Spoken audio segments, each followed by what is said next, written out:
हरे कृष्ण। हमारे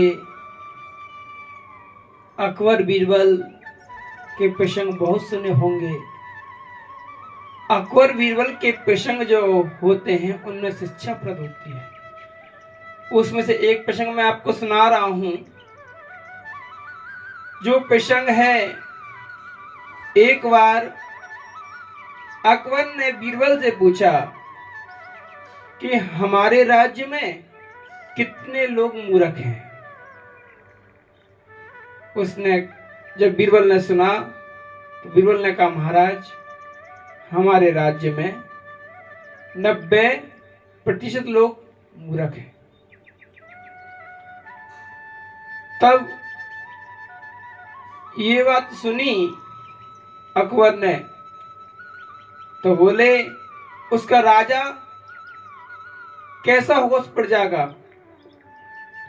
तो बीरबल ने कहा, वो तो महामूर्ख होगा। इतनी बात सुनी तो अकबर सहन नहीं हुई। बीरबल से कहने लगा, मुझे इसका प्रमाण दो कि मैं मूर्ख हूं, मैं मूर्ख हूं। अब तो बीरबल ने कहा, महाराज, मैं आपको इसका उत्तर जरूर दूंगा, किंतु महाराज मुझे कुछ वक्त चाहिए।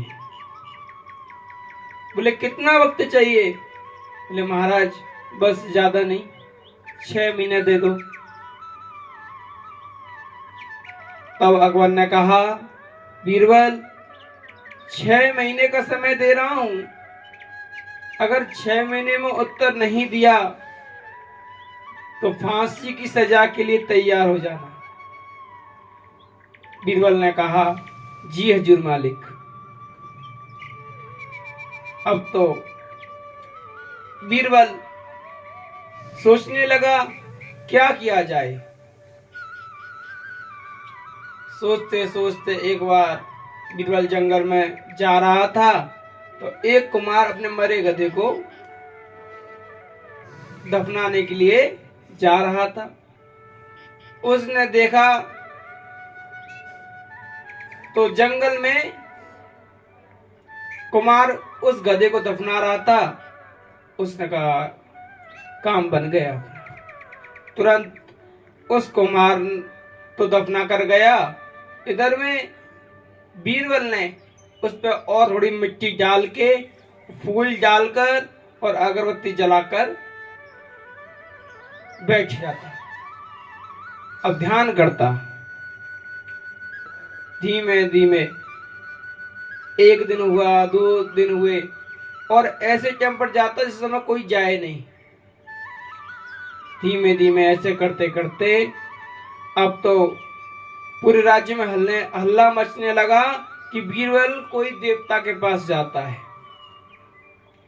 अब तो गांव वालों को जब पता पड़ी तो गांव वाले भी जाने लगे। जब गांव वाले जाने लगे और हल्ला हुआ, जो इस देवता से मांगता है उसकी मनोकामना पूर्ण होती है। अब तो जब अकबर को पता लगी तो अकबर ने कहा, मैं भी जाऊंगा। अकबर भी गया, उस समाधि के दर्शन करे और इच्छा मांगी। अब वो इच्छा पूरी होने पर उसने एक बात और कही अकबर ने, बोले, जब मेरी इच्छा पूरी हो जाएगी तो मैं इस समाधि को पक्का बनवा दूंगा। अब तो महाराज अकबर की इच्छा पूरी हुई, और इच्छा पूरी होने के बाद अकबर ने पक्की समाधि बनवा दी। और जब पक्की समाधि बनवा दी तो फिर क्या हुआ? अब 6 महीने होने पर आए। उस समय बीरबल ने अकबर को कहा, महाराज चलिए मेरे संग। बोले, कहां? बोले, महाराज चलिए आप। बस अकबर को लेकर गया, और जब लेके गया तो वहां पे देखा कि जो समाधि थी, उस समाधि को अकबर के सामने कहने लगा अपने सिपाहियों से, इसे तोड़ दो। अब जब अकबर ने ये बात सुनी तो अकबर को बड़ी गुस्सा आई। बोले ये तो मेरे देवता है, इससे मैंने जो मांगा था वह दिया। बोले तुम्हारी इतनी हिम्मत कि मेरे देवताओं को तोड़ोगे? बोले महाराज ये देवता पहले तो मेरा था, पीछे आपका हुआ, क्योंकि इस देवता को लाने वाला मैं था। और महाराज आज वही उत्तर है जो आपने मुझसे 6 महीने पहले प्रश्न किया था कि हमारे राज्य में कितने लोग मूर्ख हैं।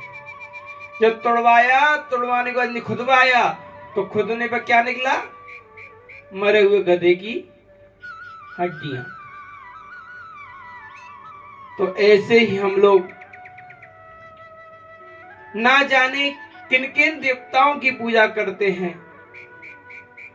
कोई नाग पंचमी, कोई सकट चौथ, ना जाने क्या क्या अफवाहें फैली हुई हैं। कोई खाटू श्याम, कोई कुछ।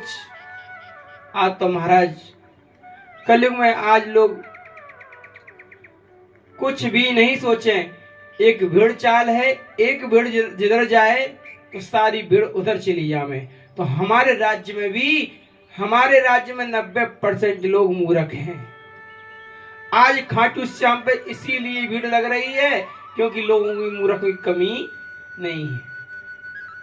ऐसे ही हम लोग यही कहेंगे कि लोग मूर्ख मत बनिए, समझदार बनिए। मूर्ख बनोगे लोग आपको ठगने के लिए बैठे ठगेंगे, आप ठगे जाओगे। और अपनी बुद्धि से काम करोगे तो कभी ठगे नहीं जाओगे। यही है मुख्य उद्देश्य। आज परंपराओं को निभाओ मत, समझो। आज जो है तांबे के पात्र में, कहते हैं तांबे का पात्र में जो जल होता है वो गंगा जल हो जाता है। बोले ऐसा क्यों? पहले नदियों में सिक्का क्यों डालते थे? आज लोग कहते हैं नदी पार करो सिक्का डालो। लोग जानते ही नहीं है क्यों डालते थे। पहले तांबे के सिक्के होते थे, उसको डालने से जल शुद्ध होता था, इसलिए तांबे के सिक्के डाले जाते थे। और आज तो स्टील को डालते हैं जिससे कि पानी भी अशुद्ध होता है। तो प्यारे ऐसी गंदगी ना करो, हर चीज का पूछो, समझो। अगर आप समझोगे तो आपको भी आनंद आएगा और हमको भी आनंद आएगा बताने में। हम लोगों का केवल एक ही लक्ष्य है, अपने जीवन को सुधारो, हम भी सुधरें और आप भी सुधरें और प्यारे गोविंद के चरणों में चले जाएं। बस यही है। हम भी चाहते हैं कि गोविंद के चरणों में जाएं, तो गोविंद के चरणों में हम चाहते हैं कि हमारे जो संग हैं वो लोग भी गोविंद के चरणों में जाएं। जय जय श्री राधे श्याम।